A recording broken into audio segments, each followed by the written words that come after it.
Alors dans ce cours, je vais faire un cours différent, très différent, différent pour moi-même. C'est un cours qui est la conséquence d'une très grande maturation à l'intérieur de moi, issue de questions qui m'obsèdent réellement. Et je vais même vous raconter à partir de quand a commencé ma quête pour comprendre autrement la Megillah, pour comprendre autrement la fête de Pourim. Vous savez, chaque année on relit la Megillah, chaque année on revit Pourim depuis des années. C'est une fête qui nous est chère, bien sûr. Mais l'année dernière, j'ai vécu un Pourim difficile parce que pour la première fois, en relisant la Megillah, il y a eu une question qui m'a obsédée, qui m'a littéralement obsédée et dont je n'ai trouvé aucune explication. Mais c'est une question qui ne peut nous obséder que quand on a des otages aux mains dans les tunnels du Hamas, ce qui était le cas à Pourim de l'année dernière, en lisant que finalement, même si elle est dans un palais doré, Esther, elle est quand même prise en otage, elle est bloquée, elle est coincée, elle est prisonnière. Et c'est très touchant de voir son oncle, son cousin qui vient tous les jours voir comment elle va, être Shlom Esther. Et au tout début de la Megillah, étant donné qu'il fait partie de la cour royale, il est au courant d'un complot contre le roi. On veut empoisonner le roi et il entend ce complot. Et que fait-il? On est avant l'histoire d'Aman. Hein. Que fait-il? Il va le dire à Esther, qui le dit au roi, pour pouvoir annuler ce complot, pour pouvoir accuser les réels instigateurs de ce complot, qui vont être tués. Et Achashverosh reste sur son trône et l'histoire continue. Et je lis ce texte l'année dernière et je pleure. Je ne comprends pas. Mais à ta place, Mordechai, je sauterais de joie qu'il y ait un complot contre le roi. Mais c'est magnifique. Mais c'est magnifique. Le chef du Hamas va mourir et ta cousine va revenir. Mais non seulement il ne faut pas le dire, mais il faut se réjouir, c'est-à-dire que c'est incompréhensible. J'ai posé la question à qui je pouvais. J'ai pleuré et j'ai prié pour avoir une réponse. J'étais obsédée par cette question et je me disais, il y a quelque chose quand même de fondamental qu'on ne comprend pas dans la Megillah. C'est pas possible de passer sous silence cette histoire. Alors oui, on a besoin dans la suite de l'histoire de savoir que Mordechai avait sauvé Achashverosh, mais maintenant j'aimerais bien savoir pourquoi il l'a sauvé. Cet odieux personnage écœurant qui vit dans un harem et qui utilise les femmes comme des objets, et t'as ta cousine qui est chez lui et tu le sauves. Mais à quel moment? À quel moment? C'est ma première question qui m'a obsédée. Les autres problématiques que j'avais, depuis longtemps, c'est que la fête de Pourim, elle n'est pas claire. C'est une fête sans une fête, ça dure un jour, c'est un jour de Chol, on dit même pas le Hallel. Un petit Halanissim minuscule entre deux. Et puis franchement, c'est une fête qui a ni début ni fin. Enfin, le début il est bizarre parce qu'on lit la Megillah, mais on est encore en train de jeûner, donc tu dis mais c'est la fête ou c'est pas la fête? Non mais on est quand même encore en train de jeûner pendant qu'on lit la Megillah. Et puis après, tu as 24 heures délirant. Délirant, on est d'accord? Tout est à l'envers, rien n'a d'ordre, rien n'est clair. Tu as beau prévoir ton Pourim, il se passe autrement. Cette histoire de déguisement, cette histoire de boire, je veux dire, je suis désolée, mais le judaïsme, c'est quand même la religion du self-control. Et même si, bien évidemment, que le vin n'est pas interdit chez nous, mais tout est avec modération, toujours, toujours. Et d'ailleurs, sachez que combien j'ai d'élèves qui m'appellent en pleurant après Pourim en me disant « Malheureusement, mon mari s'est saoulé et c'était horrible à voir ». Ça peut, si on ne sait pas comment boire, si on n'a pas le niveau de boire, il vaut mieux ne pas boire, c'est clair. D'ailleurs, dans la Gemara, il y a une discussion, c'est bien, c'est pas bien, on n'est pas clair. Et donc, il y a cette ambiance-là qui est compliquée. Et puis, je vais vous rajouter autre chose qui fait que je vais avouer quelque chose aujourd'hui. Je vais oser avouer quelque chose. J'ai toujours eu du mal avec Pourim. C'est pour ça peut-être que je l'étudie avec beaucoup d'intensité, parce que c'est pas joli de dire ça. La rabbinite, elle dit « j'ai du mal avec une fête ». Tais-toi, qui tu es? Qui tu es? À quel moment tu dis ça? Mais je vais vous dire en toute sincérité. Je vais boire pour pouvoir vous dire ça. En toute sincérité. On lit tous ensemble. Vraiment, j'ai les larmes aux yeux en vous le disant. On lit tous ensemble l'histoire d'une crapule qui a décrété le génocide d'un peuple en un jour. Et on fait la fête sous une forme un peu extravagante pour fêter que ça n'a pas eu lieu. Nous, juifs du XXIe siècle, on l'a vécu le génocide.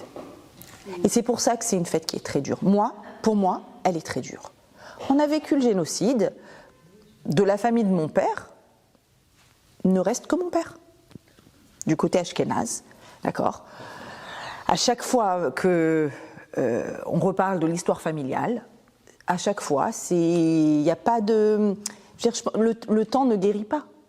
Le temps ne guérit pas. Des fois, j'ai un petit hobby complètement délirant d'aller sur les sites de généalogie juifs et d'aller chercher les ancêtres et de voir qui il y aurait eu. C'est du Yetzer Hara de faire ça. Mais tellement, c'est une souffrance qui n'a pas de réparation possible. 6 millions de juifs, le XXe siècle, à l'époque de mon père est né en 1939. C'était pas il y a très longtemps, c'est pas un vieux souvenir. L'Inquisition, elle est traumatisante, ça fait 5 siècles. Là, c'était là. Et nous demander de nous réjouir d'un génocide qui n'a pas eu lieu, quand tu sais très bien, je vous parle de la Shoah, mais en vrai, combien il y a eu de génocides après Pourim? Pourim, c'est le premier. C'est le premier exil après la destruction du premier Beth Amikdash. Mais dites-moi, combien il y a eu de massacres juifs? Combien il y en a eu en Ukraine, en Russie, en Roumanie, dans les pays maghrébins, en France, la Rouelle, l'étoile jaune, et j'en cite, mais j'en passe, mais sans arrêt il y en a eu. C'est-à-dire que c'est quand même une fête qui prend aux tripes ou qui te demande d'une façon étrange de fêter une fête étrange qui, effectivement, je suis ravie qu'il y ait eu le Nes de Pourim, mais je porte sur les épaules l'histoire d'un peuple qui a beaucoup souffert, Bechol Dor Vador. Beaucoup souffert. Et c'est ce qui fait que j'arrive chaque année à Pourim avec un sentiment mitigé, un sentiment mélangé, que bien sûr que je suis heureuse du Nes de Pourim, mais comme si quelque chose n'était pas abouti. L'année dernière, donc, avec cette histoire d'otage, de Esther qui est otage et que je ne comprends pas, j'ai prié à Hachem de m'aider à mieux comprendre l'histoire de Pourim. Et peu de temps après, quelques mois après, j'ai découvert une vidéo qui m'a bouleversée. J'ai découvert un rav qui m'a bouleversée, dont aujourd'hui nous sommes proches, que nous fréquentons, dont j'écoute tous les cours en intraveineuse particulière, qui nous a fait même la chance de venir faire une bracha au mariage de ma fille cet été à Jérusalem. C'est le rav Guy Alalouf. Il parle en hébreu, donc je ne sais pas si, sauf maintenant avec l'IA, peut-être vous pourrez vous intéresser à ce grand Talmid Chacham, qui est difficilement, comment dirais-je, on peut le mettre dans aucune case, parce qu'il a un look absolument haredi, mais il a un langage très ouvert. Il a fait l'université, il est philosophe, et puis il est très sioniste, évidemment, et voilà, il est, comme il dit, il est israélien. D'accord ? Et il lutte d'ailleurs de toutes ses forces contre la compartimentation des juifs en catégories. D'accord ? Et donc, dans son cours sur Pourim de l'année dernière, que j'ai entendu il y a de nombreux mois, j'ai été bouleversée et j'ai dit ok, je crois que je commence à comprendre autrement. Et je vais vous partager son cours. Son cours avec peut-être ici et là aussi d'autres éléments et des réflexions personnelles, mais Beikar son cours. Ça va être, je pense, très nouveau pour vous toutes, mais je pense très utile et ça va ouvrir des portes de réflexion dans le cerveau. Ok. Pour ça, je vais vous remettre le contexte de Pourim, c'est fondamental, un petit peu d'histoire même, il faut toujours connaître un peu notre histoire, donc je vous recontextualise.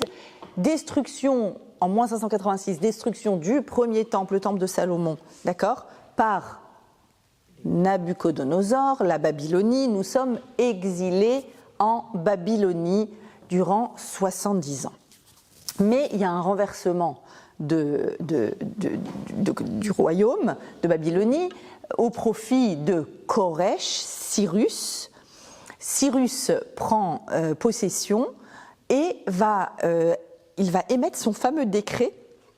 D'accord ? C'est par rapport à ça que je disais que nous sommes reconnaissants aux Perses, aux Iraniens, parce que Koresh, Cyrus le Grand, a écrit son fameux édit que les Juifs sont autorisés à rentrer en Eretz Israël. Ils sont autorisés et à reconstruire le temple, pas seulement à rentrer en Eretz Israël. Qu'est-ce qui se passe ? Il y en a une poignée qui rentrent.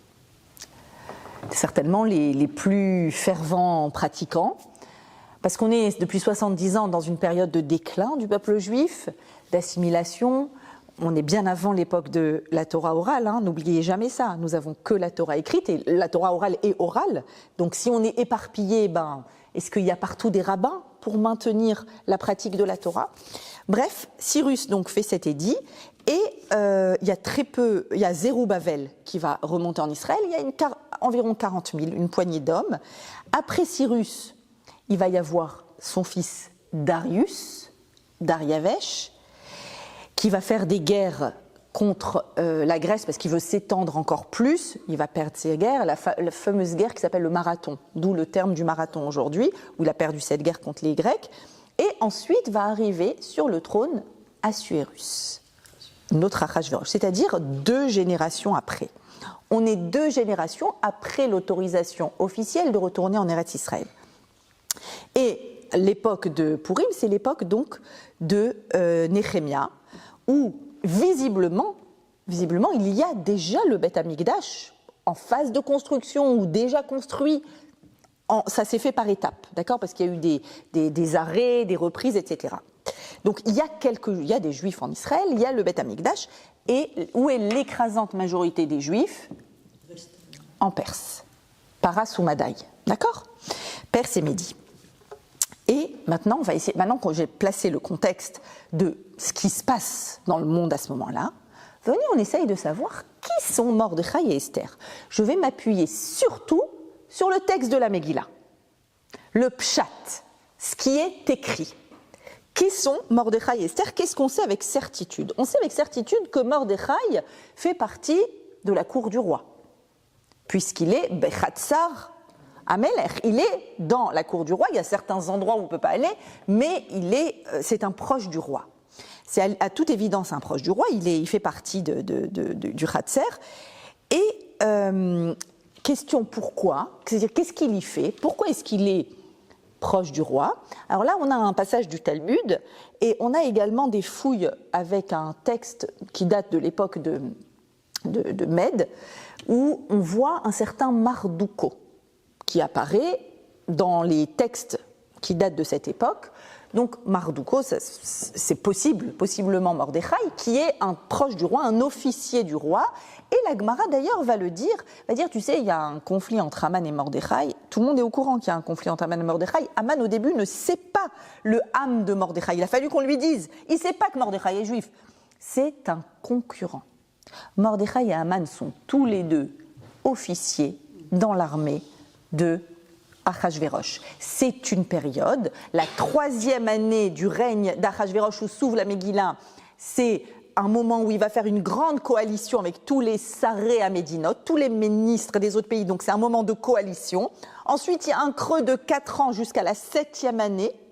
Qu'est-ce qui s'est passé visiblement pendant ces 4 ans ? Possiblement les guerres où il a tenté d'envahir la Grèce, il n'a pas réussi. Et on a donc ce Mordechai et Aman qui sont, d'après la Gemara et d'après les recherches qui ont été faites, certainement, ils semblent officiers dans l'armée de Achashverosh. C'est ce qui fait qu'ils sont ici, qu'ils sont là, qu'ils font partie de la cour royale. Ok, ça c'est ce qu'on sait. Et d'ailleurs, il y avait eu la Gemara nous raconte qu'il y avait eu un conflit entre Aman et Mordechai et que du coup Aman s'est vendu esclave entre guillemets à Mordechai et que donc il est débiteur. Bref, ils ont un vieux conflit de l'époque de ces guerres où ils sont partis en guerre. Bref. Maintenant les prénoms. Mordechai et Esther. Mardouché, c'est Marduk, Mordouché, c'est un dieu babylonien. C'est le nom d'un dieu babylonien. Estahar, de là va venir le mot en anglais star, une étoile, c'est un dieu babylonien, avec certitude. Mordechai et Esther portent tous les deux des noms de dieux babyloniens. D'ailleurs, haute particularité sur Esther, on me dit qu'elle a 2 prénoms. Hi Hadassah, Hi Esther. Esther, Hi Hadassah. D'accord ? Esther et Hadassah. Ça vous parle d'avoir 2 prénoms ?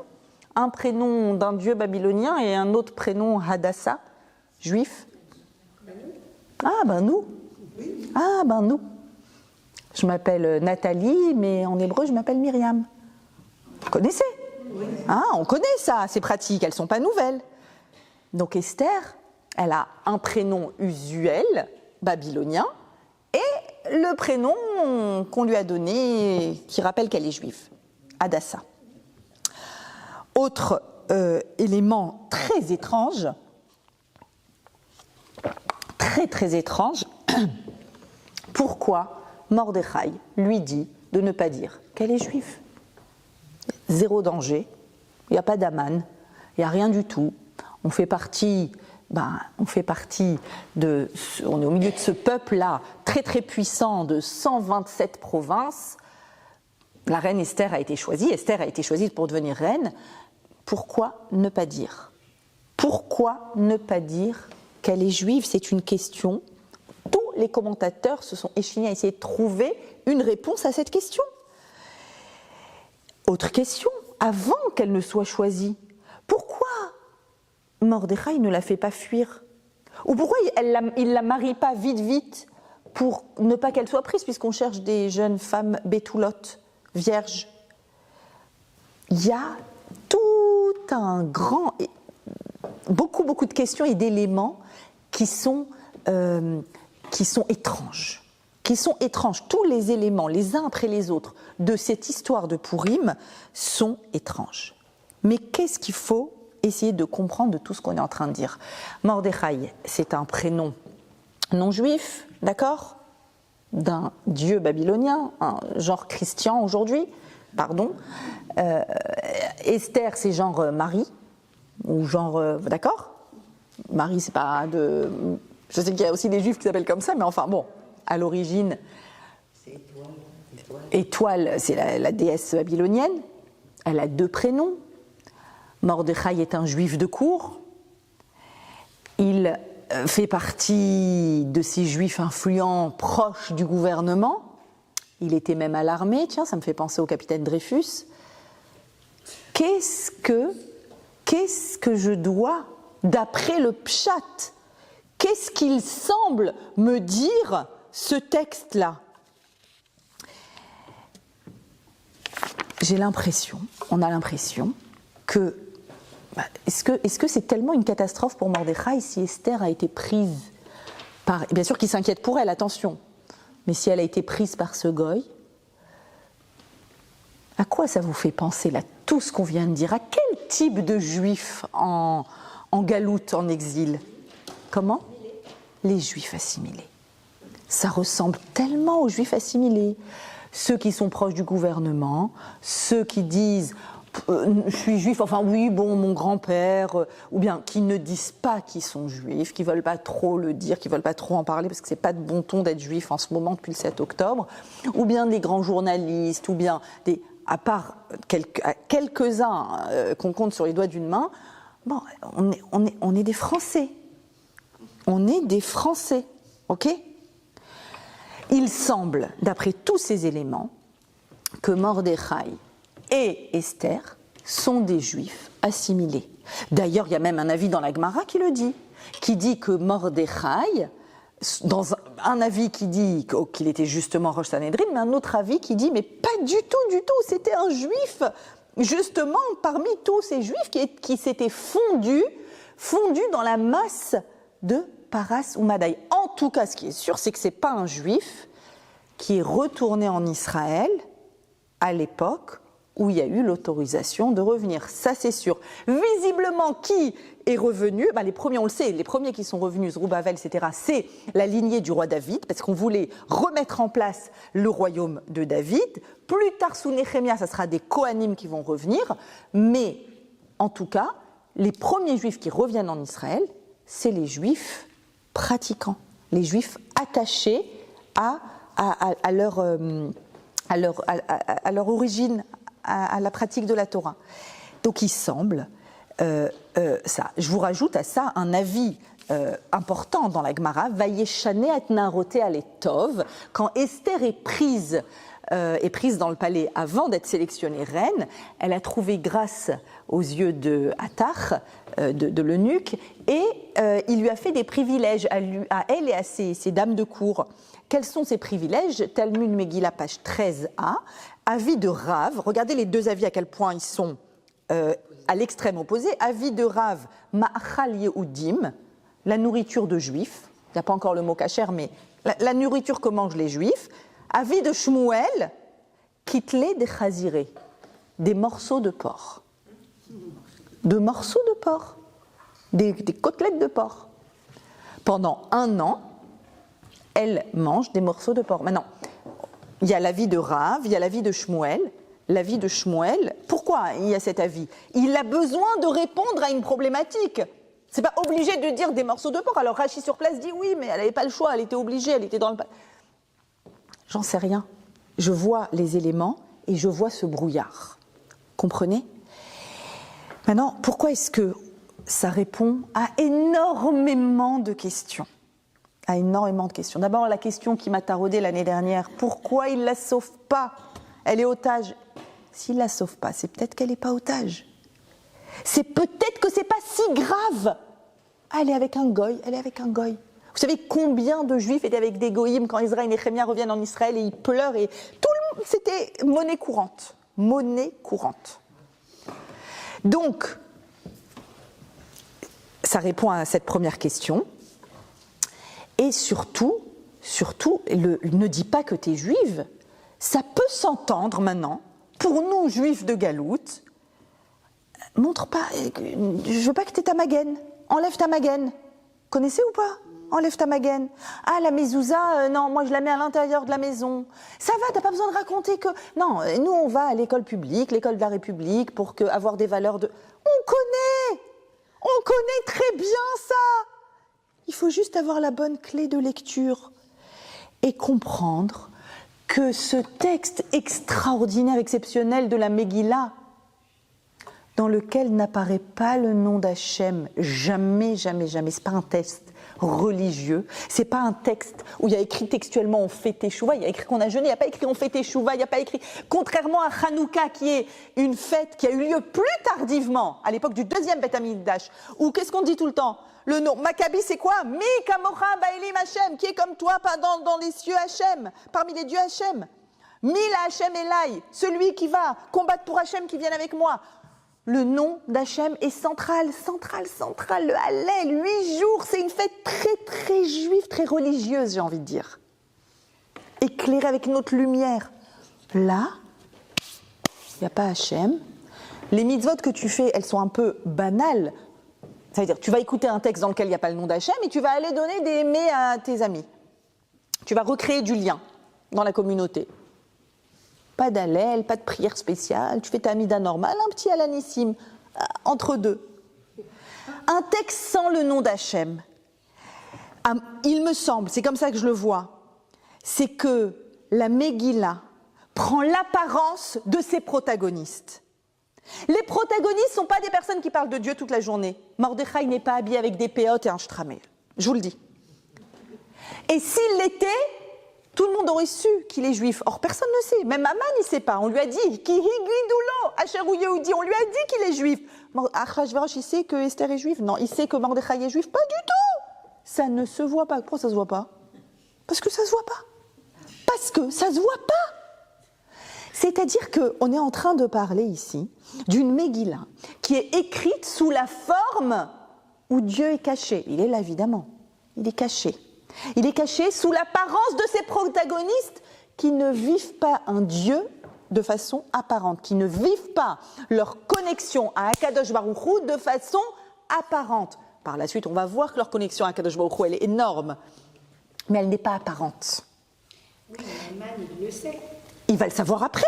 Il voit au début, il est énervé quand tu lis la Megillah, il est énervé que Mordechai ne se prosterne pas devant lui. Ils ont un conflit tous les deux, on l'a dit depuis longtemps, donc c'est perso. Et on lui dit Higidoulo Asher ou Yehudi. Au début, il veut juste se venger sur Mordechai, après il dit non, je vais faire mieux. C'est quoi l'origine de Mordechai, s'il vous plaît? Il demande. On dit nous on est au courant. Personne ne savait. Il y a quelques personnes qui sont au courant, on sait qu'il est juif. Et il est juif. Yehudi, allez, on y va. Go pour les juifs. Il ne le savait pas. Ça c'est le texte de la Megillah qui le dit. Ça c'est le texte. Donc, à quel moment va avoir lieu le réveil de Mordechai?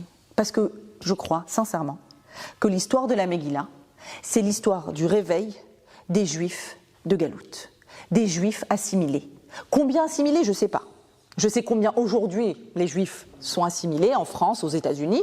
À l'époque, je ne sais pas sous quelle forme on était assimilés, combien on pouvait être assimilés, mais visiblement beaucoup d'après le port et être marié à un goy, etc. Mais c'est l'histoire toujours aussi actuelle des Juifs de Galout. Et d'ailleurs, c'est ce qui explique aussi le mauvais goût qu'on a. Oui, mais on parle d'un génocide, mais il y en a eu tellement après. C'est pas terminé cette histoire. Pourquoi? Parce que la fin de la Megillah, c'est le pire. C'est le pire, la fin de la Megillah. La fin de la Megillah. Comment elle se finit, la Megillah? Le dernier chapitre a 3 versets qui servent à rien, apparemment. À te dire juste que Mordechai est Mishneh Lamelech. Il n'est pas monté en Israël. À la fin de l'histoire de la Megillah, il est second du roi. Et il y a des impôts, etc. Et Esther, elle est où à la fin de la Megillah? Mariée. Retour à la case départ. Et d'ailleurs, la vie dans la Gemara dit pourquoi on ne dit pas le Hallel? Parce qu'on est encore esclave d'un Achashvérosh symbolique. Sous-entendu, tu crois que cette histoire elle est finie? Non, elle n'est pas finie. Alors à quoi elle sert? D'ailleurs, à quoi elle sert? D'ailleurs, dans ces fameux 3 versets, c'est écrit textuellement où Mordechai a Yehudi, Doresh Tov le Cholamo Bakesh Shalom le Kol Zaro, Ratsouy le Rov Echav, et aimer Mordechai, il fait du bien aux Juifs dans le palais, là-bas, dans le gouvernement, super. Ratsouy le Rov Echav, vous savez ce que ça veut dire? Il est considéré par la plupart de ses frères. Par la plupart, c'est écrit dans la Megillah. Considéré par la plupart, pas par tous. Pas par tous. Parce qu'il y a des personnes qui disent, attends, j'ai pas compris. Ce juif-là, qui était officier de l'armée de Achashvérosh, dont la cousine est mariée avec un goy. Alors, ok, par lui, il y a eu un grand Ness, mais on est d'accord que je me mets dans la peau du religieux. Ne va pas chez lui, n'aie pas d'histoire avec Haman, n'aie pas de conflit avec les goïms, ne laisse pas, fais en sorte que ta cousine ne soit pas mariée avec un goy.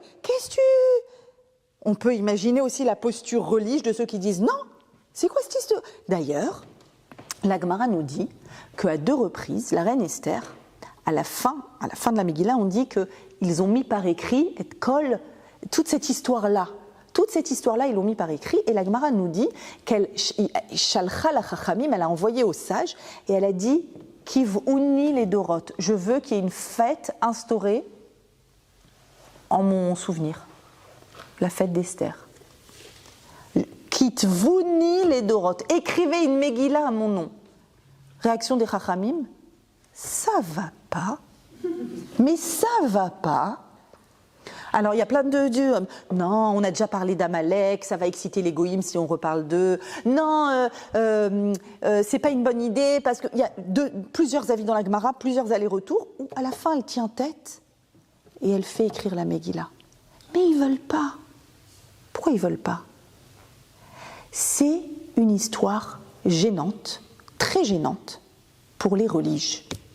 D'abord, elle est gênante à lire à la synagogue. On est d'accord?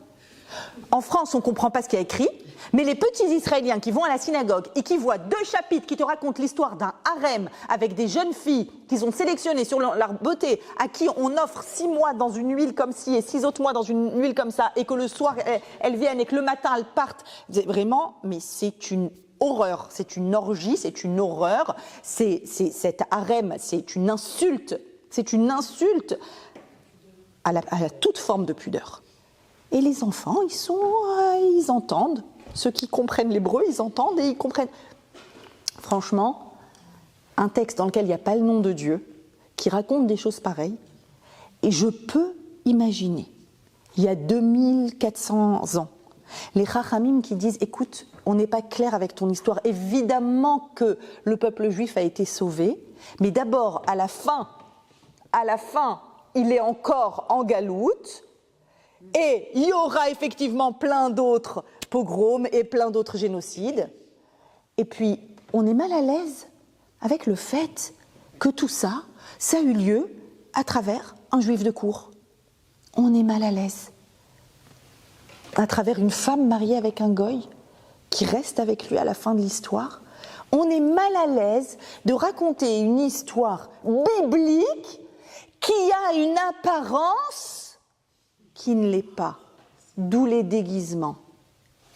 Attention aux apparences. Le religieux n'est pas forcément que là où tu crois. Alors maintenant, venez, on essaye de comprendre comment il se réveille, Mordechai. Quelle est la teshuva de Mordechai, pour ainsi dire. Le réveil de Mordechai, c'est quand il apprend que son conflit perso a une influence sur tous les Juifs. Quoi ? Parce que moi, j'avais une histoire avec Aman, alors tous les Juifs vont être massacrés. Mais quelle cruauté, mais quelle horreur ! Et là, Vaitzak Seaka Gedola Umara. Il va crier, il va pleurer. Il va pleurer, alors il n'y a pas écrit de prière. Il ne fait pas une prière, il porte un habit de deuil. Et cette teshuva, c'est quoi ? Quelle forme elle prend ? Waouh, je fais partie d'un peuple. On est liés. Mon action impacte le peuple. Mais je pensais que j'étais officier de l'armée. Je suis bien placée, je suis proche du roi, je suis dans les petits papiers. Quoi ? Ma petite action a un impact sur tous les autres Juifs. Ça veut dire qu'on est liés, ça veut dire qu'il y a quelque chose qui s'appelle Am Israël. Le mot Am va revenir sans arrêt. Les mitzvot de Purim, toutes elles sont là pour renforcer la notion de Am. Nous sommes un peuple. Je découvre que je suis juif.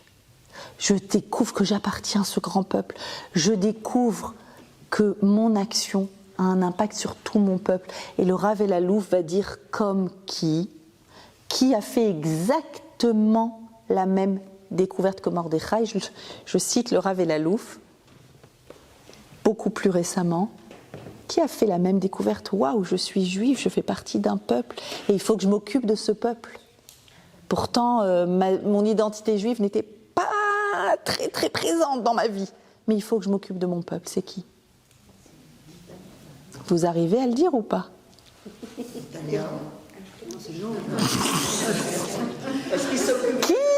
Qui a découvert qu'il est juif en réalisant qu'il y a un danger pour son peuple, qu'il y a quelque chose de grave qui se passe pour son peuple, et je découvre et je dois faire et je dois agir pour mon peuple, pas de façon religieuse, de façon... Comment ?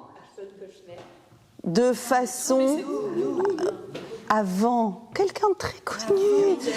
Herzl, merci. Herzl assiste au jugement du capitaine Dreyfus. Il n'est pas très profondément juif. On le sait, c'est le moins qu'on puisse dire. Mais il est assez juif pour que ça réveille sa flamme juive au moment de l'affaire Dreyfus. Et il dit, mais moi aussi je suis juif. Mais quoi, ce capitaine Dreyfus qui n'a rien fait, il est haï comme ça. Il faut une solution pour les juifs du monde. Je fais partie d'un peuple et il faut sauver ce peuple. À travers le Ham. Et ça a fait couler beaucoup d'encre. Parce que quoi, attends, sauver le peuple, mais c'est pas cette Géoula qu'on veut. Nous, on veut une Géoula avec la Shrina, avec Akadosh Baruch Hu. On veut une Géoula avec le nom d'Hachem qui est grandi, qui est évidente. Kim'a. C'est rayon après rayon que l'aube se lève. Pourquoi ça passe comme ça ? Certes, d'après Rav Kook, c'était aussi pour donner du mérite à tous ces juifs qui sont des juifs d'identité et de lien à un peuple. Vous savez, je me rappelle, après le 7 octobre, j'étais en formation en hypnothérapie. Je me faisais former par une dame d'un certain âge que j'apprécie beaucoup, dans un centre de formation non juif dans lequel j'avais fait tout mon cursus de psychothérapeute. Et après le 7 octobre, on avait une journée de formation et je la vois défaite. Et elle me dit comme ça, j'oublierai jamais cette phrase, « Je ne sais pas pourquoi je souffre tant. Cette femme, c'est pas une juive de Kippour, c'est une juive d'identité. Aucun de ses enfants n'est marié avec une juive, aucun. Et c'est très bien. Il n'y a pas de mezouza, il n'y a pas de... Il y a des petites... son mari m'avait dit qu'à Pessah, il va dans une boucherie cachère acheter de la viande en l'honneur de Pessah. Sûrement avec un crouton de pain, mais voilà. Vous comprenez ? Et au lendemain du 7 octobre, elle dit « J'ai mal !» C'est sa âme. La dimension du peuple qui se réveille. Et la Megillat Esther, elle vient nous dire que nous devons considérer cette dimension. C'est une dimension qui compte énormément. Alors donc, le réveil de Mordechai, c'est ce réveil de « Waouh, je fais partie d'un peuple, à cause de moi, il y a tout le peuple qui est en danger. » Et le réveil d'Esther. Et Esther, comment elle se réveille ? Esther, elle est au courant de rien. Dans le texte, je suis toujours collée au texte. Elle apprend que Mordechai a retiré ses habits de ministre, d'officier. Et qu'est-ce qu'elle fait ? Vatitral Hamalka Meod. Elle en est malade. Et elle envoie vite son gouverneur avec des habits. Donne-lui ses habits qu'il aille s'habiller. De quoi ? Pourquoi elle est malade ? De quoi elle est malade ? Habille-toi. Habille-toi. Mais qu'est-ce que tu vas nous faire ? On est bien là, dans ce gouvernement, dans ce juif de cour, juif haut placé. Qu'est-ce qui est en train de mettre les projecteurs sur nous, l'Archouma ? Qu'est-ce qui se passe ? Et Mordechai lui répond le verset le plus religieux, je dirais, le seul verset religieux de la Megillah. Ne crois pas que tu vas réussir à être sauvé en restant dans le palais du roi.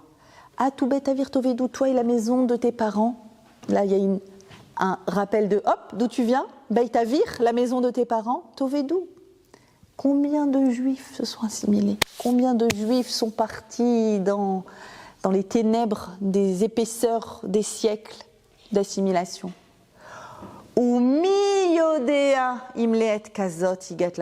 Et qui sait si c'est pas pour ça ? Tout d'un coup, ce verset-là qui dit, en fait, va savoir si nous, juifs de cour, si on n'a pas un rôle incroyable à jouer pour tout le peuple juif. Réveil d'Esther, elle comprend parfaitement le message. Et Esther dit Lech knosset kol hayehudim, va et crée une unité des Juifs. Je suis intimement convaincue que la Megillah est là pour nous dire le peuple juif, c'est tous les morceaux du puzzle, sous toutes ses formes. Et même les gauchos qui vont à Kaplan faire leur manif insoutenable. Et même tout ce que ces derniers jours on entend cette journaliste arabe qui est mariée avec ce juif, et il n'y a pas beaucoup, il y a très peu de mariages assimilés en Israël. La proportion elle est infime par rapport à ce qui se passe en Galoute. Malheureusement, chaque personne qui est reliée au peuple juif, ça crée le grand peuple juif. Akadosh Baruch Hu, il veut son peuple. Bien sûr qu'il veut son peuple qui grandisse le nom d'Hachem. Il veut son peuple. Et si on n'arrive pas à dire que nous sommes un peuple, comme dit la reine Esther, c'est son message, l'Er Knosset Kol HaYehudim. Elle dit, Vetsumu, et jeûner. Et moi aussi, je vais jeûner. Vekacher avati, peut-être que je vais y laisser ma peau, et très certainement, parce que celle avant moi, elle a laissé sa peau, c'était Vashti. Quand elle a fait un truc qui lui a pas été demandé de son propre chef, elle a laissé. Donc, mais je comprends. Je comprends que je fais partie d'un tout. Vous allez jeûner et je vais jeûner. On est liés tous. Vous savez, et va-t-il bâche Esther Malchut. J'adore ce verset. Esther s'est habillée de royauté, littéralement. De royauté. La Gemara, elle dit, à ce moment-là, elle a été connectée à Hachem, Ruach HaKodesh. C'est-à-dire, moi, j'imagine tellement ce moment-là où elle dit, en fait, ma petite histoire, c'est la grande histoire. En fait, on s'est éparpillé, on s'est oublié, il y a eu l'autorisation de revenir en Israël, on est resté là, Mordechai a grandi les échelons, il est devenu un officier, et puis moi j'ai été prise, et puis je suis pas du tout du genre à vouloir être la reine, moi je l'obiksha davar, moi je voulais pas être là, je voulais pas... Ok, il s'avère qu'il va savoir, va comprendre pourquoi, et c'est moi qui l'ai sélectionné de toutes les milliers de femmes qui sont passées dans son harem. Et si tout ça avait un sens, et là, va-t-il bâcher Esther Malchut, elle se connecte à Akadosh Baruch Hu. Vous savez, il n'y a rien qui m'intéresse plus. Ça fait maintenant presque 20 ans que je donne des cours de Torah, que je rencontre des communautés, que je voyage, que je parle à des personnes. Et combien de fois, des personnes viennent et me disent... Ça y est, je suis en train de faire tchouva, je commence ma teshuva, je commence... Alors, et c'est même intéressant de voir des personnes dans le langage. Et moi, ça me passionne de comprendre qu'est-ce qui fait qu'on fait tchouva. Il n'y a rien qui me passionne plus que ça. Et je vous dis, dans le langage, des fois il y a des particularités. Une Kala, la semaine dernière, qui me disait je suis trop contente, il est en train d'être religieux, mon fiancé, il mange plus de viande à l'extérieur. J'adore. C'est-à-dire, tu sais, il mange du poisson, il mange des trucs, et moi je suis là, la religion, je dis attends, mais c'est pas caché, non. Pour elle, c'est sa connexion.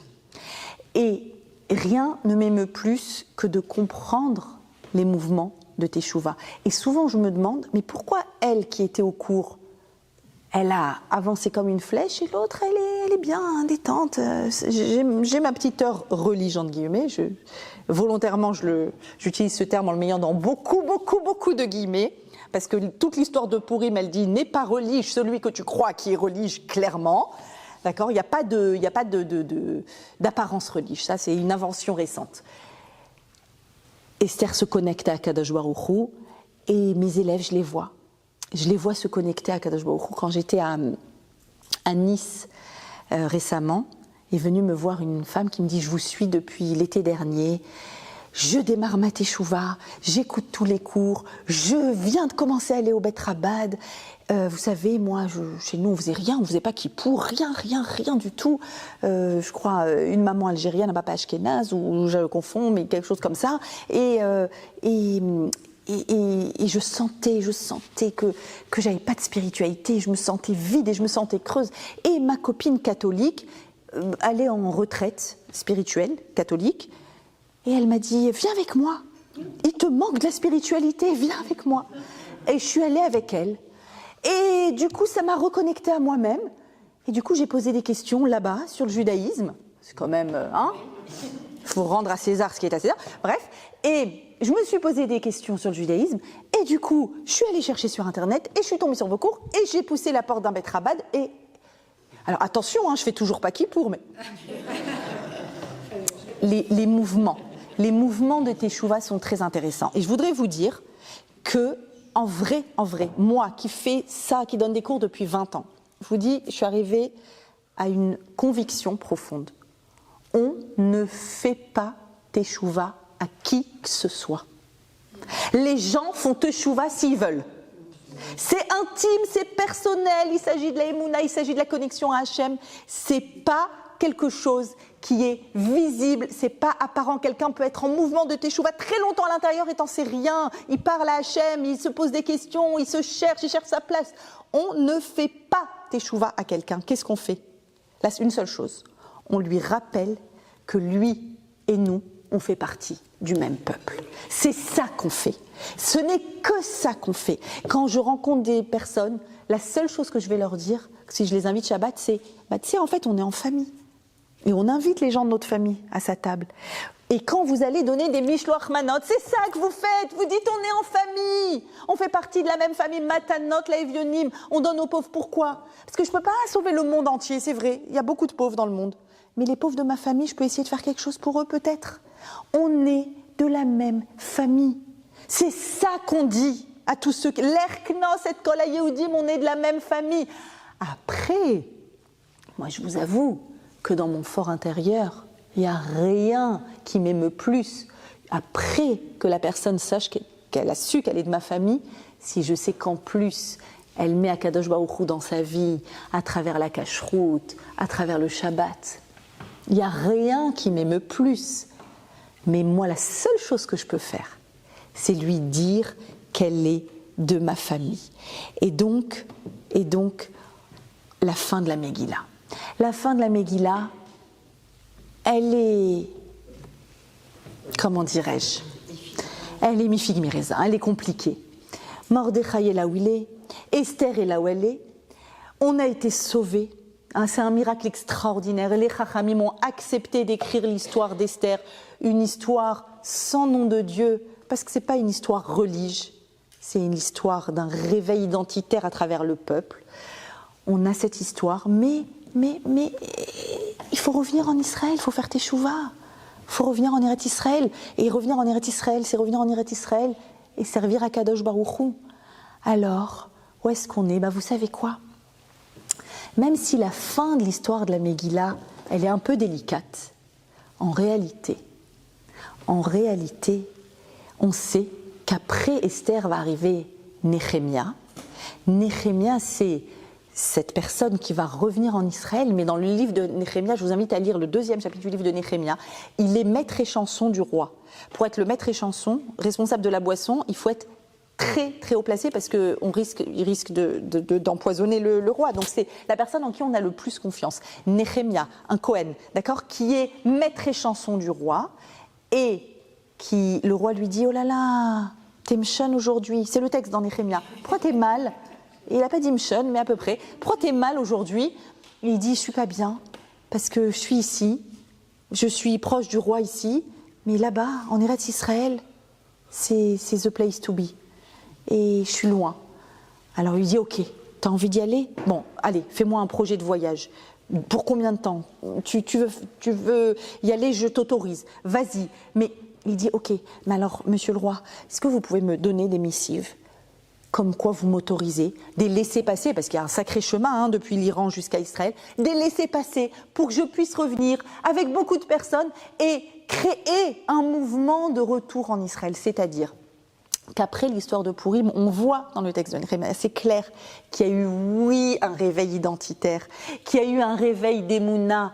Il exprime sa Emouna haut et fort, Néhémia, même s'il est proche du roi. Là, c'est très clair, il parle d'Eretz Israël, il parle de sa volonté de retour. C'est-à-dire que oui, après l'histoire de Pourim, il y a eu un réveil extraordinaire.